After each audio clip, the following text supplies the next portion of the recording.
जो हमारी फोकस हम करते रहे हैं, जो हमारी एक्सपर्ट्स जो हैं, और दो मुख्तलिफ कमिटीज़ बन रही थी, फिर वो आपस में डेटा शेयर करते हैं। इसके अंदर एपिडेमोलॉजिस्ट भी हैं, इसके अंदर डेटा साइंटिस्ट भी हैं। जो प्रोजेक्शंस इनिशियली हुई थी उन प्रोजेक्शंस से हमारी जो डिज़ीज़ स्प्रेड है वो कम हुई है, जो एज अ कॉन्सिक्वेंस उसके ऊपर जो है हमारा जो हॉस्पिटल्स पे लोड आया है, जो आईसीयूज़ पे, वेंटिलेटर्स पे लोड आया है, वो कम हुआ है। एंड डेथ्स जो हैं अल्हम्दुलिल्लाह जो फोकास्ट थी उससे कम हुई है।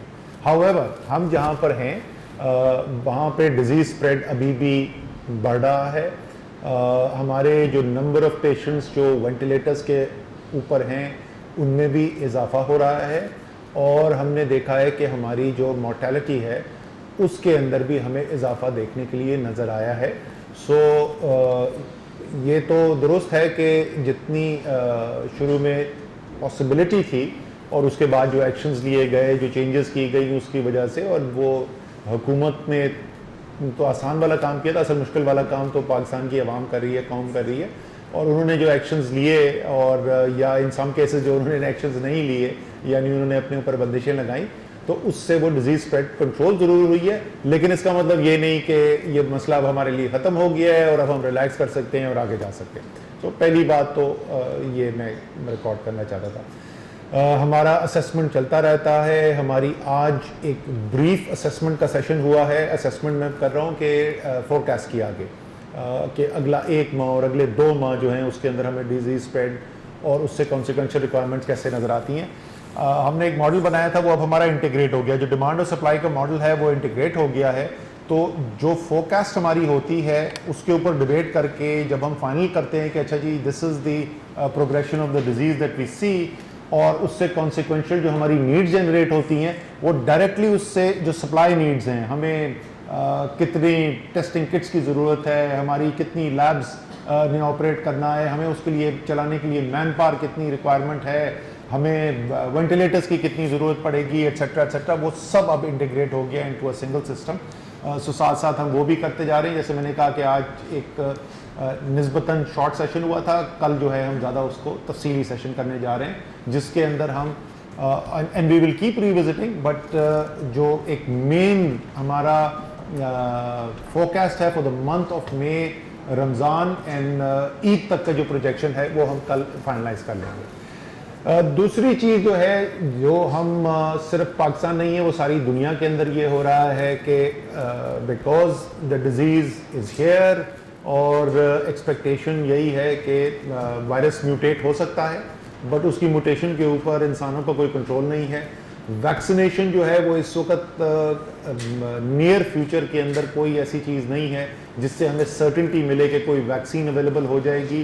देयरफॉर ये ऐसा लगता है कि हमें इस बीमारी के साथ कुछ अरसे तक रहना पड़ेगा। सो अगर रहना है तो ये जो इनिशियल रिस्पांस था कि जब आपकी स्ट्रैटेजी फाइन ट्यून ना हो, आपकी materials and supplies line up ना हुए हों, आपकी जो हेल्थ सिस्टम है उसने गियर अप ना किया हो, तो वो एक across the board broad restrictions जो हैं वो वाहिद ऑप्शन थी और वो ऑप्शन एक्सरसाइज कर दी गई। लेकिन अब जो आगे जाना है वो, जैसे मैंने कहा, तकरीबन तमाम ममालिक के अंदर जिसको हम लोग TTQ कहते हैं, testing, tracking and quarantine strategy, smart lockdown का भी लफ्ज़ यूज़ होता है, उसका हमने पूरा एक खाका तैयार कर दिया।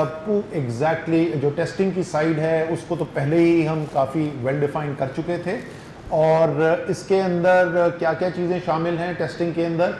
इसके अंदर हमें लैब्स कितनी चाहिए, वो कहाँ पर होंगी, उनको चलाने के लिए मटेरियल कितना है, मैन पावर कितना है, सैंपल कलेक्शन कहाँ होनी है, वो सैंपल्स जो हैं वो किस नियरेस्ट लैब के अंदर जाएंगे, वहाँ से रिपोर्टिंग कैसे होनी है, और वो reporting into a single system automated integration कैसे होनी है, वो पूरा उसके अंदर है।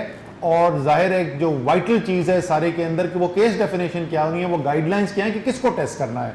क्योंकि शुरू में तो ये हो रहा था कि जो आपके पास टेस्टिंग कैपेसिटी लिमिटेड थी, तो आप सिर्फ जो है जो एयरपोर्ट पे लोग आ रहे हैं या जो अस्पताल में आ गया और वो विजिबल सिम्टम्स के साथ है तो आप उसको टेस्ट कर रहे थे। सो वो गाइडलाइंस जो हैं वो भी मुकम्मल कर ली गई। सो ये टेस्टिंग वाला पार्ट तो ऑलरेडी, जैसे मैंने कहा, कि फेयरली वेल डिफाइंड हो चुका है, इसलिए रैंप अप भी शुरू हो गया था। 473 हमने टेस्ट किए थे 15 मार्च को, आजकल जो है वो 6,500-7 हज़ार के दरमियान औसत आ चुकी है। तो एक उसके अंदर कोई 15 गुना के करीब 14-15 गुना का इजाफा हो चुका है जो हमारी टेस्ट हो रहे हैं, और अभी हमने इसको कम से कम आगे जो है कोई 3 गुना और बढ़ाना है, और उसके ऊपर भी आज काफ़ी डिस्कशन हुई। सेकंड जो पार्ट है इसका ट्रैकिंग का, उस ट्रैकिंग के पार्ट के अंदर 2 मुख्तलिफ तरीके से ट्रैकिंग का जो डेटा जनरेट किया जाएगा। एक मैनुअल है जो अभी सूबे जो हैं वो एक हद तक कर रहे हैं, और वो मैनुअल ट्रैकिंग जो है वो जाहिर है जो आता है पेशेंट आइडेंटिफाई होता है पॉजिटिव, उससे पूछा जाता है कि जी आप किस किस से मिलते रहे हैं और आपके रिश्तेदार कौन है, घर कहाँ रहते हैं, उसके थ्रू होता है। और एक जो है वो टेलीकॉम टेक्नोलॉजी के ज़रिए डेटा जनरेट किया जा रहा है, पायलट टेस्ट उसका ऑलरेडी हो चुका है, और उसके पीछे बैकएंड के ऊपर फिर AI सॉफ्टवेयर है जिससे हमें वो हेल्प मिलेगी कि ये ट्रैकिंग को बिल्कुल साइंटिफिक तरीके से हम किस तरीके से कर सकते हैं। फेयरली सोफिस्टिकेटेड सिस्टम है जिसको डिप्लॉय किया जा रहा है। और थर्ड पार्ट जो है उसका क्वारंटीन का हिस्सा है, उसके भी मुख्तलिफ हिस्से हैं। एक तो क्वारंटीन का ये एस्पेक्ट है कि अगर कोई एक जगह हॉटस्पॉट नज़र आ गया आपको, आपके डेटा ने दिखाया कि कोई हॉटस्पॉट इमर्ज हो रहा है, तो उस एरिया को, पूरे एरिया को, वो एरिया जो है वो एक गली हो सकता है, वो एरिया जो है एक मोहल्ला हो सकता है, वो एक यूनियन काउंसिल हो सकता है, वर्स्ट केस के अंदर वो एक छोटा शहर भी हो सकता है, जिसको पूरे को आप सील ऑफ करने की अटेम्प्ट करेंगे। एंड देन ऑब्वियसली आपका system will have to kick in कि उनको खाना पीना कैसे पहुंचाया जाएगा, एटसेट्रा एटसेट्रा। दूसरा इसका जो क्वारंटीन का है वो एक इंडिविजुअल लेवल के ऊपर है, इंफरादी लेवल के ऊपर, कि आपने इन सब लोगों को ना तो आप हॉस्पिटल्स के अंदर और फॉर्मल क्वारंटीन सेंटर्स के अंदर इतने ज़्यादा लोगों को रख सकते हैं जैसे जैसे आगे स्प्रेड बढ़ता रहेगा, बल्कि यूरोप का एक्सपीरियंस ये हुआ है कि इस किस्म की कॉन्सेंट्रेटेड लोकेशंस में जब लोगों को रखा है, क्वारंटीन किया गया है, तो उससे फर्दर स्प्रेड बढ़ा है और कॉम्प्लिकेशंस पैदा हुई हैं। तो और ये सबसे मुश्किल पार्ट है हमने एक्सिक्यूट करना कि वो पाकिस्तान की लिविंग कंडीशंस के अंदर, सोशल कंडीशंस के अंदर, और इसीलिए जो कोशिश की जा रही है वो सिर्फ इसके लिए एडमिनिस्ट्रेटिव स्ट्रैंड नहीं यूज़ होगा, उसके लिए हम जो कम्युनिटी ऑर्गेनाइजेशंस हैं, जो सोशल मोबिलाइजर्स हैं, उनको भी हम इंगेज करना चाहते हैं, क्योंकि इन दी एंड जैसे हम बार बार कहते हैं कि ये सब कुछ जो है वो संतरी खड़ा करने से और डंडे से नहीं होगा। लोग इसको अंडरस्टैंड समझेंगे, वो दिल से मानेंगे कि हाँ ये वाकई मेरे और मेरे माशरे की बेहतरी में है, जब ही आपको कामयाबी हासिल होगी। तो ये सिस्टम जो है इसकी कल फॉर्मल अप्रूवल हम नेशनल कमांड सेंटर में चीफ मिनिस्टर्स को प्रेजेंट कर चुके हैं, हेल्थ मिनिस्टर्स को प्रेजेंट कर चुके हैं, उनकी इनपुट ली जा चुकी है, चीफ सेक्रेटरीज को दी जा चुकी है। कल इंशाल्लाह ताला जुमे के बाद एनसीसी के सेशन में ये फॉर्मल अप्रूवल हो जाएगा। पूरा एक मरबूत सिस्टम, एपेक्स बॉडी है सेंटर में, वहाँ से लेके वो नीचे तहसील लेवल तक, and in fact all the way goes down to the union council level, वो पूरा उसका एक फॉर्मल स्ट्रक्चर है। उसके अंदर सारे फेडरल, मिलिट्री एंड सिविल इदारे और प्रोविंशियल ऑर्गेनाइजेशंस, उनकी हेल्थ साइड, उनकी एडमिनिस्ट्रेशन साइड, इन तीनों एंटिटीज़ की जो टेक्नोलॉजी आर्म्स हैं, IT आर्म्स हैं, वो सब इसके अंदर इंगेज हैं। तो बड़े एक कॉम्प्रिहेंसिव इंटीग्रेटेड नेशनल रिस्पांस उसका डेवलप किया गया है, और उसका रोल आउट जो है कल NCC के अप्रूवल के बाद इंशाल्लाह ताला विद इन अ डे और टू उसका नेशनल रोल आउट शुरू हो जाएगा। फिर 2-3 और सिर्फ मैं आपको बातें बताऊंगा, देन फॉर द क्वेश्चंस। एहसास प्रोग्राम, ये कल तक जो सूरत हाल आ गई थी उसमें 54,37,000 खानदानों को 65 अरब रुपया डिस्ट्रीब्यूट हो चुका था। ये मॉन्यूमेंटल टास्क है, absolutely mind boggling the scale of this. 54 lakh खानदानों तक रीच करना।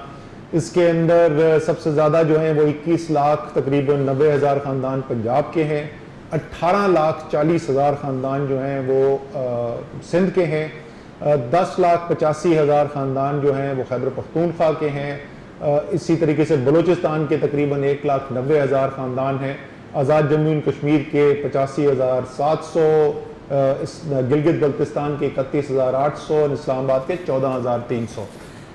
सो एक तो ये मैं डेटा आपसे शेयर करना चाहता था, और उसके अलावा आपको ये बताना चाहता था कि हमारी जो ये सारा जो सिस्टम है इस हेल्थ केयर रिस्पॉन्स के लिए क्रिटिकल था कि कैपेबिलिटी बिल्ड करने के लिए इक्विपमेंट और सप्लाईज जो हैं वो इमरजेंसी बेसिस के ऊपर की जाएं, और NDMA को उसकी जिम्मेदारी दी गई थी। तो उसके अंदर जो अभी तक हम डिस्ट्रीब्यूशन कर चुके हैं वो फेस मास्क की कुछ 32 लाख फेस मास्क डिस्ट्रीब्यूट हो चुके हैं। इसी तरीके से तकरीबन 15 लाख जो है हमारे N95 नहीं सॉरी 1.5 लाख, नॉट 15 लाख, 1.5 लाख के करीब N95 मास्क डिस्ट्रीब्यूट हो चुके हैं। इसके अंदर कोई तकरीबन 40 लाख के करीब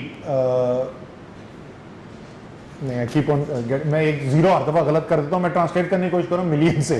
सो 4 लाख के करीब जो है प्रोटेक्टिव सूट्स जो हैं वो जा चुके हैं, एट्सेट्रा एट्सेट्रा, बहुत सारी चीज़ें हैं। लैब्स जो हमारे पास सिर्फ 14 लैब्स काम कर रही थी, अब हमारे पास 52 ऑपरेशनल लैब्स हैं जो ये काम कर रही हैं।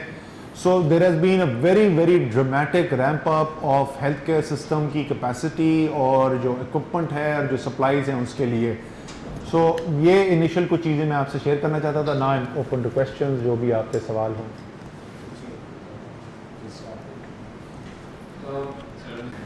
एक तो ये है सर कि टेस्टिंग जो हो रही है पाकिस्तान में उसकी स्केल वो नहीं है जो हम कहीं भी बाहर किसी चाइना में देख रहे हैं, जर्मनी में देख रहे हैं, साउथ कोरिया में देख रहे हैं, या यूके में देख रहे हैं, अमेरिका में देख रहे हैं। केपी के अगर आप फिगर उठाने को देखें पहले पर million it was under 200 per million individuals the test capacity was under 200. Without testing the masses, how do we intend to have statistics that will help us go further? या अगर किसी रिमोट से हिंदुस्तान में केसेस आते हैं जो लोग अस्पताल जाते ही नहीं और वहीं पे उनका लाना हासिल हो जाता है, वहीं पे मॉर्बिडिटी भी आ जाती है, वो हम कैसे ट्रैक करेंगे? एक तो ये।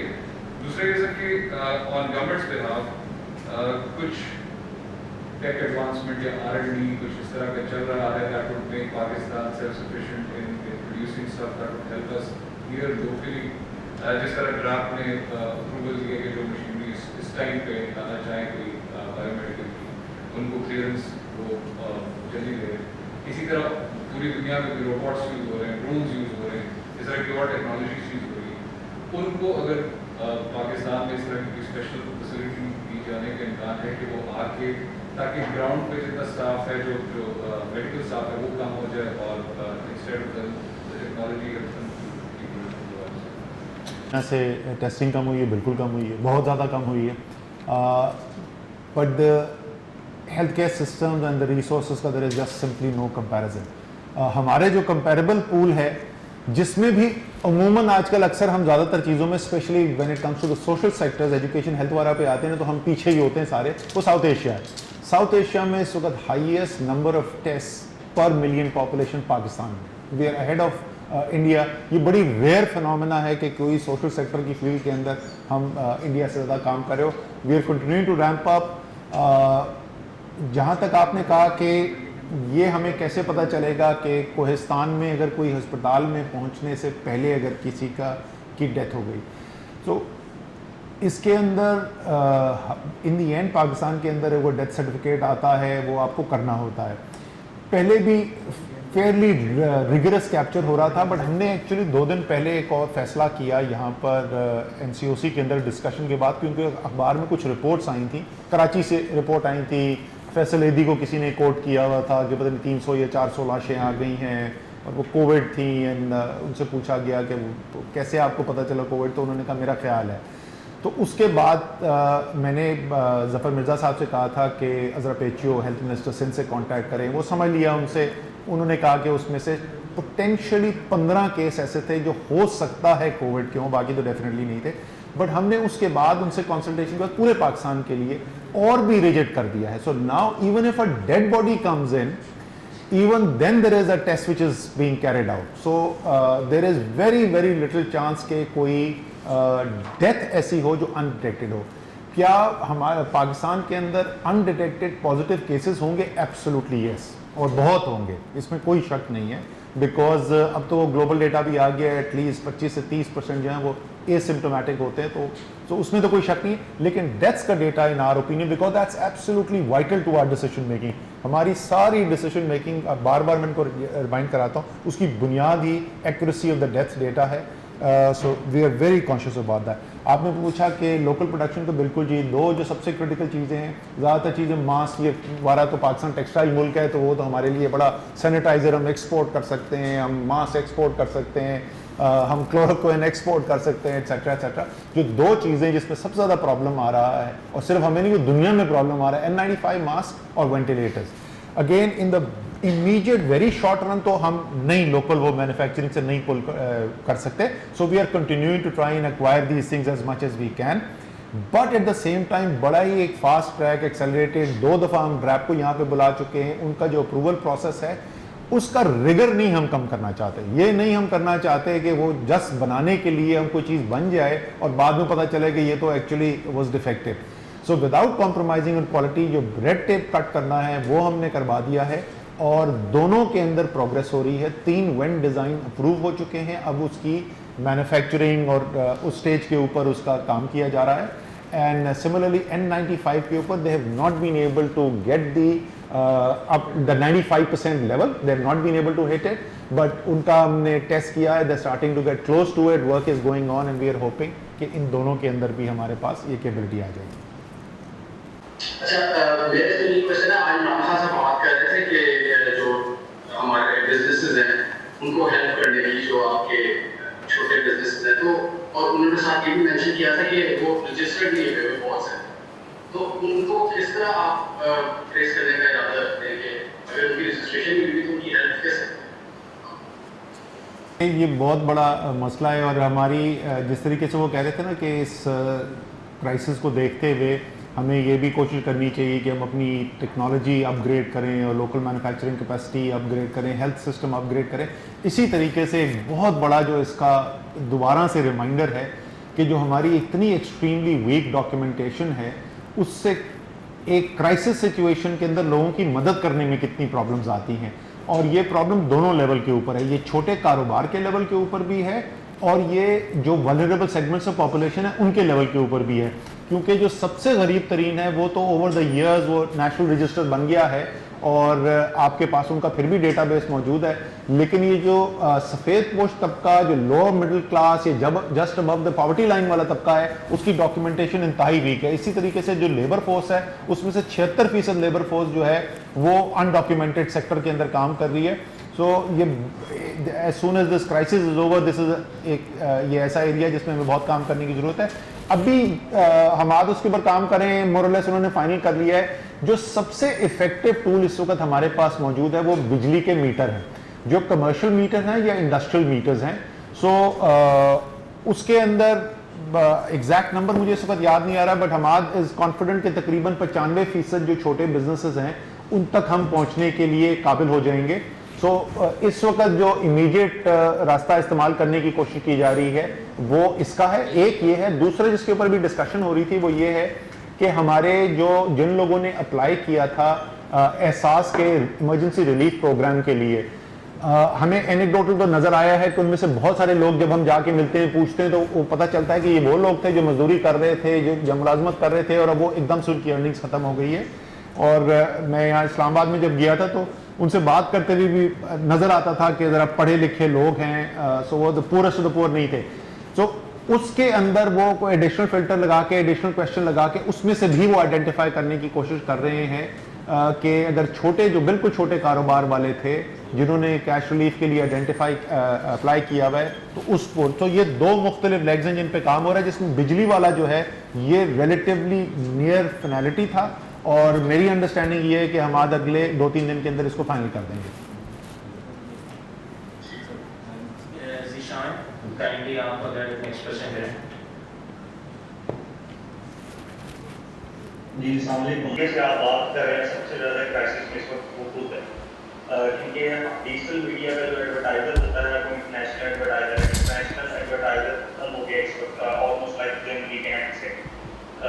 तो एक तो ये इसके ऊपर थोड़ा सा आप जो है देख लें कि डिजिटल मीडिया को किस तरह सर्वाइवल जो है वो यहाँ पे दे रहे हैं। हम टेक्नोलॉजी की बात करें, डिजिटल पाकिस्तान की बात करें, लेकिन डिजिटल पाकिस्तान और ये सब चीज़ें जो डिजिटल इदारे हैं ये तो तब सर्वाइव करेंगे ना जब इंटरनेशनल जो हमारे पास लॉकडाउन खत्म होगा। इंटरनेशनल लॉकडाउन खत्म होगा, उसके 3-4 मंथ के बाद एडवर्टाइजर बाहर निकलेगा और फिर डिजिटल मीडिया के पास कुछ आएगा। इस वक्त डिजिटल मीडिया के पास ये ऊपर बहुत बड़ा क्राइसिस आया हुआ है कि एम्प्लॉयर्स हैं उनके 100+, उनको सैलरीज का इस वक्त इशू आया हुआ है। तो इसको एक तो काइंडली इसके ऊपर बता दीजिएगा कि डिजिटल मीडिया की पॉलिसी है वो कहाँ तक उसके ऊपर जो है वो गवर्नमेंट या फेडरल सोच रही है या नहीं सोच रही, क्योंकि डिजिटल मीडिया में से जो एम्प्लॉयमेंट चल रही है वो इनडायरेक्टली गवर्नमेंट का उसमें जो बर्डन है वो कम किया हुआ है। हम दूसरे मीडिया की बात करें वहाँ पे साथी जो है बेरोजगार हो रहे हैं, अगर डिजिटल से होना शुरू हो जाएंगे तो ये इन दी एंड बर्डन सारा गवर्नमेंट के ऊपर आएगा और लोग गवर्नमेंट से फिर जॉब मांगना शुरू कर देंगे। एक तो ये डिजिटल मीडिया में है। सेकेंडली ये है कि हम प्रोडक्ट्स देख रहे हैं चीज़ों की, बहुत सी ऐसी चीज़ की जो एंटी जर्म्स की चीज़ें थी पाकिस्तान में, एकदम से जब ये कोरोना का आउटब्रेक आया है उनकी प्राइसेस जो है वो इंक्रीज होती हैं। गवर्नमेंट की तरफ से उसके ऊपर लिया गया 70 रुपीज़ में प्रोडक्ट दिए, जो नाम नहीं लेना चाहता, वो 115 रुपीज़ की हो गई। तो गवर्नमेंट ने उसके ऊपर भी कोई उनसे नहीं पूछा, क्योंकि एंटी जर्म चीज़ें जो है वो अभी इस सिचुएशन में बहुत इंपॉर्टेंट है। लोग जो है वो सैनिटाइजर बना रहे हैं या उसको सैनिटाइज करना चाह रहे हैं, वो गवर्नमेंट के ऊपर ही बर्डन बन रहे हैं हॉस्पिटल अपने आप को सेव रखने के लिए। एक तो ये चीज़ होगी। थर्ड, इकोनॉमी, हम पाकिस्तान की इकोनॉमी को कहाँ देख रहे हैं? जिस तरह हम देख रहे हैं अभी कल देख रहे थे कि हम पेट्रोल से भी फायदा उठाने जा रहे हैं और बीजिंग जिसको हम उसका फायदा उठाने जा रहे हैं, लेकिन जिस तरह रोजगार खत्म होता जा रहा है, प्राइवेट सेक्टर जो है वो खत्म होता जा रहा है। बहुत सी ऐसी कंपनी हैं जो अपने एम्प्लॉयज को विदाउट नोटिस फायर करती जा रही है। अनएम्प्लॉयमेंट बढ़ता जा रहा है। ये अनएम्प्लॉयमेंट कोरोना के फौरन ठीक होने के बाद भी ठीक नहीं हो जाएगा कि कंपनी के पास पैसा आ जाएगा तो लोगों को वापस बुला लेंगे, हजारों लोगों को लोग निकालते जा रहे हैं। तो इकोनॉमी क्राइसिस आप कहाँ देख रहे हैं पाकिस्तान, इसमें जो है वो प्राइवेट सेक्टर की क्या करेगा? आप लोग तो डिबेट फॉलो करते, मुझसे ज़्यादा आप लोग फॉलो करते हो। हुआ ये कि जिस वक्त ये क्राइसिस अनफोल्ड होना शुरू हुआ ना, और वो आज तक भी एक काफ़ी हद तक ये रियलिटी है कि आपका जो प्रिंट मीडिया था, आपका जो इलेक्ट्रॉनिक मीडिया था, मैं सोशल मीडिया का मुझे इतना नहीं पता कि वहाँ पर क्या ट्रेंड था, in fact I be very curious to know कि उधर क्या हो रहा था। वो ये सारा इशू जो है वो यूनिडायमेंशनल प्रेजेंट किया गया, यानी बीमारी है, खतरनाक है, उसका फैलाव रोकना है, एट एनी कॉस्ट रोकना है, राइट? सो जिसने कहा कि कल बंद कर दो, सब बंद कर दो, वो हीरो, और जिसने कहा कि यार इसमें जरा सा एक दूसरा पहलू भी देखने की जरूरत है, इसमें करोड़ों लोगों की जिंदगी, रोजगार भी शामिल है, और जैसे आपने कहा कि ये बहुत आपने इंपॉर्टेंट बात की है जिसको लोगों को समझ में नहीं आती है। ये जो छोटे बिजनेसेस है ना, ये सिर्फ डिजिटल मीडिया की नहीं, क्या जीशान आपका नाम है? हाँ जीशान, ये सिर्फ डिजिटल मीडिया नहीं है, बहुत प्राइवेट सेक्टर छोटे ऐसे हैं जो खुदा ना खास्ता गिरेंगे तो फिर वापस उठ ही नहीं सकेंगे, एंड देयरफॉर उन्होंने जो एम्प्लॉयमेंट क्रिएट की हुई थी that will be lost for ever, and हमें लगेंगे 2 साल और 3 साल उसको दोबारा क्रिएट करते हुए, राइट? सो इसमें तो फ्रैंकली आप लोगों का भी बहुत, it's got nothing do with इस पॉलिटिकल पार्टी के व्यू को सपोर्ट करना या उस पॉलिटिकल पार्टी के व्यू को सपोर्ट करना, बट मेरे ख्याल में जो पार्टिसिपेंट्स हैं, जो ओपिनियन मेकर्स हैं, जो डिस्ट्रीब्यूशन ऑफ कंटेंट को कंट्रोल करते हैं या जिनके थ्रू डिस्ट्रीब्यूशन होती है कंटेंट की, ये पाकिस्तान के लिए बहुत ज़रूरी है कि इस डिबेट को बैलेंस तरीके से फ्रेम किया जाए और इसके दोनों पहलू सामने रखे जाएं। मैंने ये भी सुनने को मिला मुझे कि जी भूख से कोई नहीं मरेगा पाकिस्तान में, इंशाल्लाह ताला नहीं मरेगा। पाकिस्तान अपनी गंदम भी बनाता है, हमारा चावल भी अपना होता है, पाकिस्तानी मुखैर भी हैं, पाकिस्तानी दर्द रखने वाले लोग भी हैं। लेकिन पहली बात तो सिर्फ आपको ये बता दूं, आज आप लोगों ने शायद आपकी नज़र से गुजरा हो, वर्ल्ड फूड प्रोग्राम ने कहा है कि पेंडेमिक से ज़्यादा जितने लोग मरेंगे उससे ज़्यादा हमें डर ये है कि भूख से मर जाएंगे। ये वर्ल्ड फूड प्रोग्राम कह रहा है, उसका कोई तरीके इंसाफ से ताल्लुक नहीं है, वो पाकिस्तानी भी नहीं है। दूसरे, अगर वो ना भी मरें भूख से, तो जो ये इकोनॉमिक डैमेज जो कॉज हो रहा है, ये मैंने उस दिन पहले भी एक दफ़ा बात की थी कि एक गरीब आदमी जो है उसने अगर सेविंग्स की थी कि मैं कल जो हूँ अपना कोई ठेला खरीद के कारोबार करूँगा, तो वो सेविंग, भूखा तो नहीं मरेगा लेकिन वो सेविंग कंज्यूम करके उसके पास अर्निंग कैपेसिटी खत्म हो जाएगी। सो इसीलिए हम कोशिश ये कर रहे हैं, बावजूद इसके कि बेतहाशा हमें तनकीद का सामना करना पड़ा है, हम बार बार कहते हैं तवाज़ुन रखें पॉलिसी में, बिकॉज ज़ीशान आपको भी पता है कि पाकिस्तान की हुकूमत पहले ही फिजिकल हालात क्या थे, अब सूरत हाल ये बन रही है कि जो कारोबार कम हुआ उसका असल जाहिर है धचका तो लगा लोगों को, बराह रास्त मिडिल क्लास है, छोटा एम्प्लॉयर है, एंटरप्रेन्योर है, गरीब आदमी है, मजदूर है, मुलाजिम है, उसको लगा। लेकिन मजमूई तौर पे रियासत के साथ क्या हुआ, हमारी तकरीबन जो है इस वक्त रेवेन्यू उसमें 30% की कमी आई है 2 माह पहले जो सूरत हाल थी। 30% का मतलब हो गया कि सालाना अगर मैं अपने रेवेन्यू को देखूं तो मेरा तकरीबन 1400 से 1500 अरब रुपए का नुकसान हो गया, 30 से 35% का लॉस है।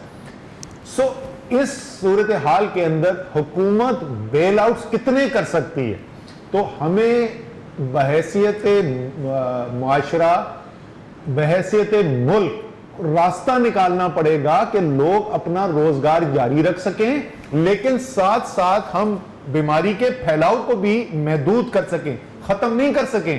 कोई दुनिया में किसी ने जिसने लॉकडाउन भी किया उसने खत्म नहीं किया।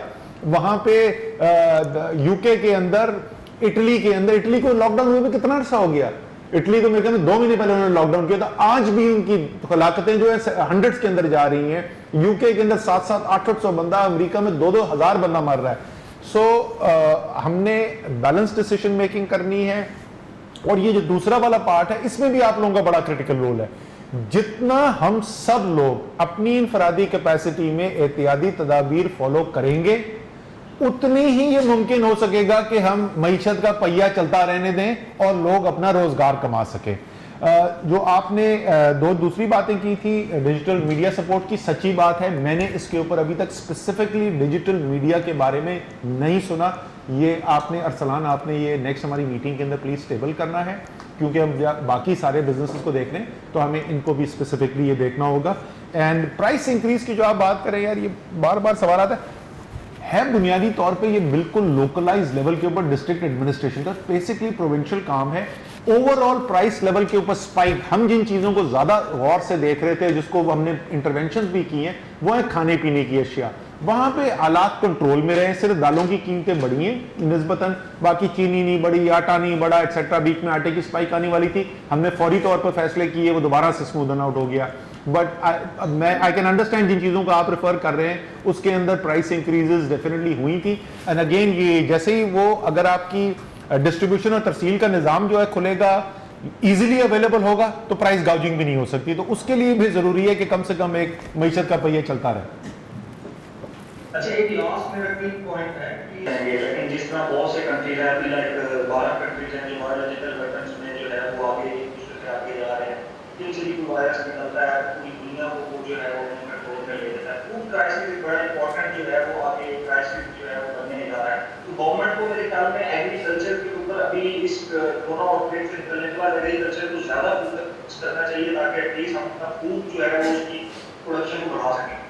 बहुत ज़बरदस्त बात की है। आज ही दोपहर को मीटिंग हुई है प्राइम मिनिस्टर के साथ और यही बात हुई है दोनों पहलू से। एक तो फूड सिक्योरिटी के पॉइंट ऑफ व्यू से बिल्कुल वाइटल है कि हम दुनिया में क्योंकि शॉर्टेजेस नज़र आ रहे हैं इसलिए प्रेशर भी आएगा फूड के ऊपर, तो हमने सिक्योर करके रखना है कि जाने। दूसरा कि जो मईशत टर्न अराउंड करनी है उसके अंदर भी ज़राअत सबसे वाइटल रोल प्ले करेगा, क्योंकि ज़राअत जो है वो खुले मैदान के अंदर होती है। वो एक बंद कमरे की या बंद फैक्ट्री के अंदर हज़ारों मजदूर एक दूसरे के साथ काम नहीं करते।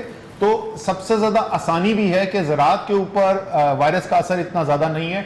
तो बिल्कुल आप दुरुस्त कह रहे हो कि एग्रीकल्चर ही हमने आइडेंटिफाई किया जिस पर सबसे ज़्यादा फोकस करना है, क्योंकि शॉर्ट टर्म में वापस ही आने के लिए उसका किरदार बिल्कुल वाइटल है। Thank you. जस्ट एक सेकंड मैं दूंगा सजेशन आपको। मैं शायद इस चीज़ में आप ग्रुप में नहीं है कि हम इनको इस एडवर्टाइजिंग पॉलिसी फौरी तौर पे एक इस टर्म के लिए कर रहे हैं। तो उसमें सिर्फ एक रिजर्वेशन आई थी जिसको मैंने बाकी सारे डिजिटल पब्लिशर्स के ओनर से शेयर कर दिया था कि we have to register you, कहीं पे हमें रजिस्टर करना पड़ेगा आप लोगों को और कोई कैटेगरी इस तरह की बनानी पड़ेगी कि किसको कैटेगराइज कहाँ पे करना है, और उसकी आप लोगों के पास अब डेली है। वो जिस दिन आप लोग पेपर मुझे सबमिट कर देते हैं मैं इसको फिर फॉरवर्ड ले लूँगा।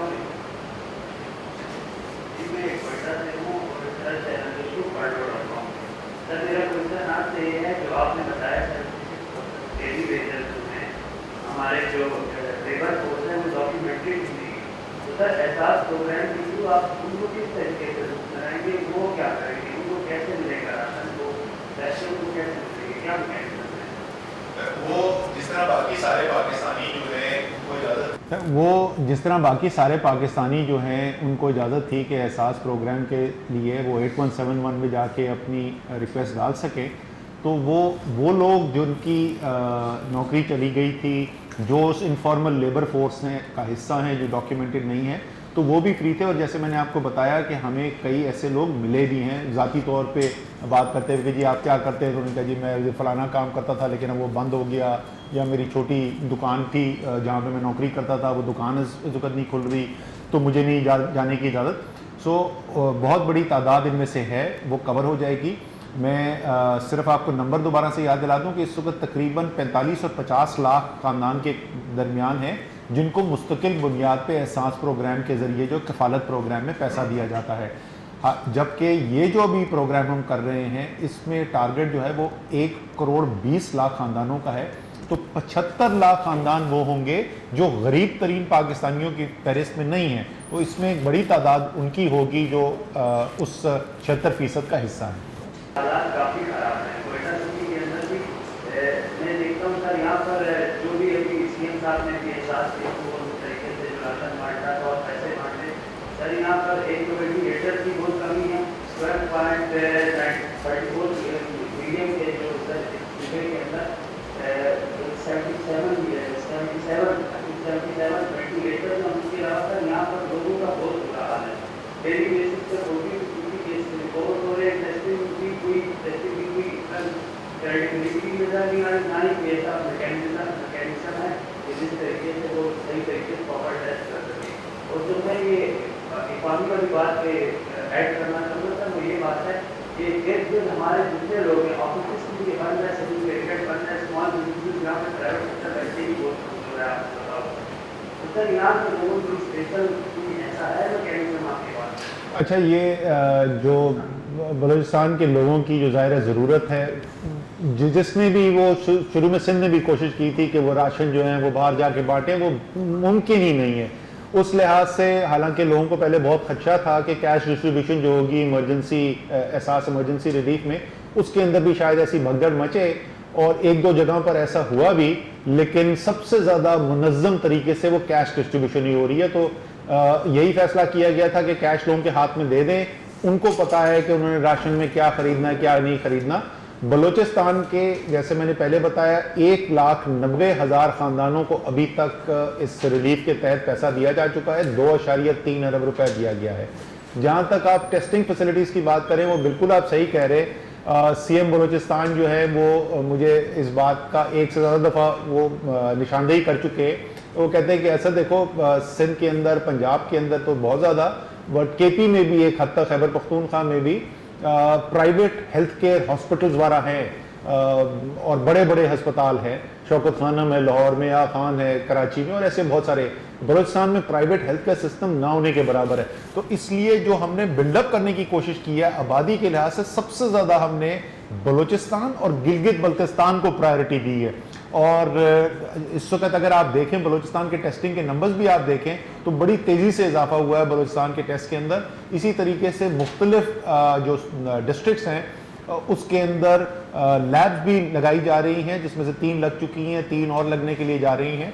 और एक जो बड़ा अच्छा काम रेलवेज मिनिस्टर साहब ने किया था, उन्होंने अपनी कन्वर्ट की थी क्वारंटीन की शेप के अंदर कुछ जो उनकी रेल की बोगियाँ थी, तो उनमें से कुछ जो है उनको तफ्तान बॉर्डर पहुंचा दिया गया है ताकि वो जो क्वारंटीन की वहाँ पे फैसिलिटी है उसको सप्लीमेंट किया जा सके। तो बलूचिस्तान को हम खुसूसी तवज्जो देने की कोशिश कर रहे हैं।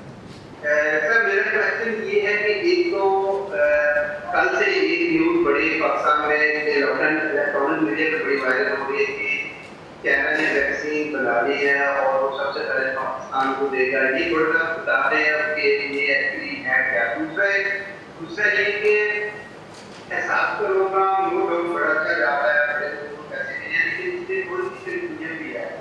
बहुत से लोगों को SMS आ रहे हैं, लेकिन उसके बाद उनका जो नेक्स्ट SMS आता है कि आपका केस की पड़ताल प्रोसेस में है, लेकिन उसमें भी आपको फाइनल डिसीजन की तरफ ही जा रहा है कि उनको मिलने हैं या नहीं। वो 8 लोग हैं रोड को मैसेज किए हुए, वो भी थोड़ा सा इस हवाले से काफ़ी मैं देख रहा हूँ मीडिया पे लोग कंसर्न अपने शो कर रहे हैं। तीसरा ये कि आपने अभी थोड़ी देर पहले कहा है कि हमने नेक्स्ट 2 मंथ की जो फोरकास्ट कर ली है वो भी थोड़ा सा हमसे शेयर कर दें कि इसमें क्या प्रिपरेशन है आप लोगों की, क्या आपने असेसमेंट किया है, प्रोग्राम किया है, उसमें क्या डिस्ट्रीब्यूशन होगी, ये थोड़ा सा 2-3 मेरे शॉर्ट रखते हैं आपका टाइम कम है, थोड़ा सा शेयर कर दें। पाकिस्तान की 1/3 आबादी से ज़्यादा बनता है, उसको हम टारगेट करने की कोशिश कर रहे हैं, लेकिन जो एक्चुअल हमारे पास एप्लीकेशंस आई हैं, यूनिक एप्लीकेशंस, वो उससे भी ज़्यादा हैं। तो वो इसलिए अभी उनको क्यू को होल्ड कर दिया गया है। देखा जा रहा है कि शायद कुछ और विंडो उसके लिए क्रिएट की जाए, कुछ और गुंजाइश उसके लिए निकाली जाए, तो फिर शायद हम कुछ और लोगों को भी दे सकें। इस वक्त जो है जो एलिजिबल लोग हैं वो 1 करोड़ 20 लाख से भी ज़्यादा हैं। दूसरा जो आपने सवाल किया था वो था रिगार्डिंग पहला तो एहसास का था, दूसरा आपने वैक्सीन चाइना वाला जो वैक्सीन चाइना का जो है यार वो अभी तक कोई ऑफिशियल चीज़ नहीं है। सो जिस वक्त अगर कोई फैसला होगा तो वो आपको इंशाल्लाह ताला ज़रूर बता देंगे। इस वक्त कोई ऑफिशियल चीज़ नहीं है। तीसरी चीज़ जो है वो आपने पूछा कि ये जो आप आगे प्रोजेक्शंस करते हैं तो वो प्रोजेक्शंस हमसे शेयर करने चाहिए, इसके ऊपर बड़ी बात हुई है। तो इस हमारा फैसला अभी तक ये है कि हम प्रोजेक्शंस की जो इम्प्लीकेशन है जो उससे निकलती है वो तो हम शेयर कर लेते हैं शफाफ तरीके से। नंबर्स हम इसलिए नहीं करना चाहते कि हमें डर है कि वो दोनों में से एक तरफ उसका नुकसान होने का खतरा है, यानी या तो लोग कहेंगे ओहो ये तो बस ठीक है जी भले भले अब तो कोई परेशानी कोई नहीं है, तो सब में बाहर निकल के जो है दही भल्ले खाने शुरू कर दे रहे हैं, या बहुत ही पैनिक ना फैल जाए कि लोग ये ना कहें कि जो हो ये तो इतने लोग मरने वाले। इसलिए हम नंबर्स एग्जैक्ट नहीं शेयर करते, सिर्फ आपको कॉन्फिडेंस देने के लिए हम ये बता रहे हैं कि ये मुतवातिर तौर पर होता है। मैंने आपको बता दिया इसके अंदर सोफिस्टिकेटेड टेक्नोलॉजी यूज हो रही है, एपिडेमियोलॉजिस्ट हैं, इसके अंदर डेटा साइंटिस्ट हैं, इसमें आर्टिफिशियल इंटेलिजेंस यूज हो रही है, और अभी तक और करते ये हैं कि जो इस किस्म की सूरत हाल में होना चाहिए कि you earn on the side of caution, यानी आप जरा कंजर्वेटिव एस्टिमेट करते हैं। तो अभी तक जो हमने, ताकि अगर मैं समझ रहा था कि 10 वेंटिलेटर की जरूरत पड़ेगी और मैं जरूरत 7 की पड़े तो उसमें तो कोई इतना हर्ज नहीं हुआ, लेकिन अगर मैं समझ रहा था 10 की जरूरत पड़े और 11 की भी पड़ जाए तो वो बहुत बड़ा नुकसान है। इसलिए जरा सा ऊपर रख के एस्टिमेट करते हैं। अभी तक के जो सूरत हाल चल रही है, और ये हमें 1 माह से ज़्यादा हो गया ये काम करते हुए, अभी तक जितनी भी हमारी प्रोजेक्शंस हैं उससे अल्हम्दुलिल्लाह अल्लाह ताला के फजलो करम से कम हमें ज़रूरत पड़ी है हॉस्पिटलाइजेशन बेड्स की, हमें कम ज़रूरत पड़ी है वेंटिलेटर्स की एक्सेट्रा। तो 7 दिन में हमारे को 11,000 के ऊपर केसेस हैं। नीट जब देखते हैं बाकी ममालिक जो देशों अमेरिका की, बरतानिया की, फ्रांस में, तो वहाँ पे 60 दिनों में काफ़ी ज़्यादा केसेस हो गए थे। तो ये तो मुझे अंदाज़ा है कि हमारी स्टे एट होम की सीवियरिटी ऐसे नहीं है, ना ही हमारे पास उस तरह के लॉकडाउन की असिस्टेंस ऐसी है कि हमने इस तरह से कर। तो आपने इसको टैकलिंग किया है कि क्या वजूहत हैं कि हमारे केसेस कम हैं? अगर हम डिटरमिन कर लें तो शायद उसको हम स्केल अप कर लें तो शायद हम फर्दर भी इससे फ़ायदा उठा सकते। तो एक तो एक चीज़ थी सर। सेकेंडली मैं पूछना चाहूँगा कि कुछ प्रोजेक्ट हेल्प कर सकते हैं। सॉरी सो आप पूछे थे, मैं आपको बताता हूँ यार। देखें मैं आपको बताता हूँ, पहली बात तो ये मैं आपको ख़राब खबर पहले दे दूँ कि अगर कोई ये समझता है कि हमारी ब्राउन चमड़ी की वजह से या हमारे अल्लाह ताला के ईमान की वजह से हम इस बीमारी से कंप्लीटली सेफ हैं, तो ऐसा नहीं है। लेकिन कुछ चीज़ें ज़रूर हमें नज़र आ रही हैं। एक तो जो चीज़ें जो नॉन कंट्रोवर्शियल है, जो सबको पता है कि बीमारी होना इसमें जो है वो तो कोई ख़तरनाक बात नहीं है ज़ाते खुद। इस बीमारी की कुछ नौयत तो ऐसी है, जैसे मैंने कहा, और वो थोड़ी तादाद नहीं है, कोई 25 से 30% लोग हैं जिनको पता भी नहीं चलता कि उनको ये वायरस लगा था और वो ख़त्म हो जाता है, राइट। परेशानी की बात क्या है कि सेहत इतनी ख़राब हो, आपको अस्पताल जाना पड़ जाए, आपको वेंटिलेशन की ज़रूरत पड़ जाए, और सबसे ज़्यादा ज़ाहिर है कि इंसान जो है वो अपनी जान से हाथ धो बैठे।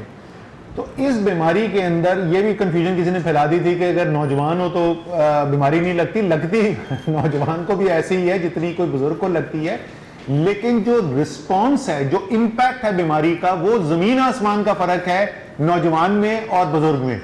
Up to a certain age तो मोर्टेलिटी चाहे वो इटली हो, वो चाइना हो या वो पाकिस्तान हो, वो ना होने के बराबर है, राइट। बिल्कुल जो नौजवान लोग हैं उनका सिस्टम ऐसा है, बॉडी आपके पास इम्यून सिस्टम स्ट्रांग होता है, रिएक्ट करता है, क्विकली रिकवर करते हैं।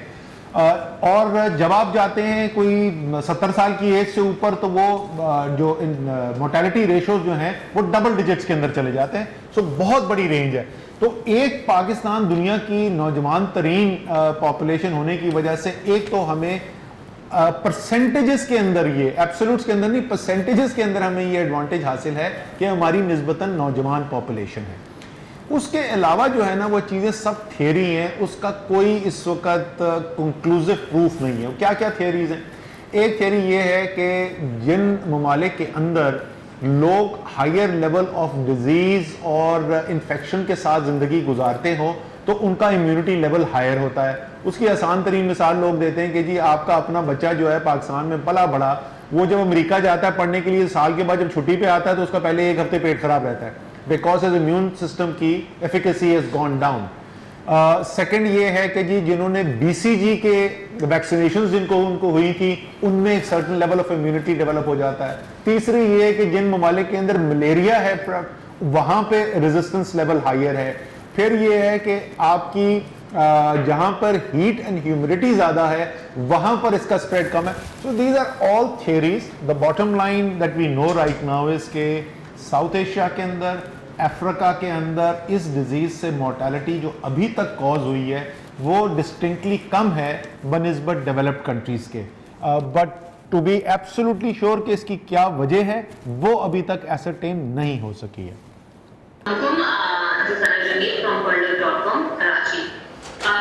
मेरा आपसे क्वेश्चन था कि आज लाहौर में भी प्रोटेस्ट हुआ है, डॉक्टर्स ने प्रेस कॉन्फ्रेंस की है and they are saying that and in fact they are endorsing the same day by the Karachi doctors they want the government to reconsider the lifting of restrictions in nursing campaign to be they're calling for stricter lockdown but also warning that coronavirus will spread if the government ने अभी act नहीं किया।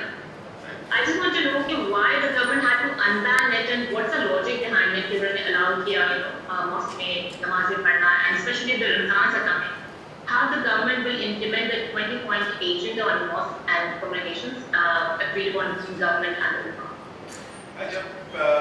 अच्छा, पहली चीज़ तो ये कि doctors जो हैं वो फ्रंट लाइन पे फेस कर रहे हैं इस डिज़ीज़ को।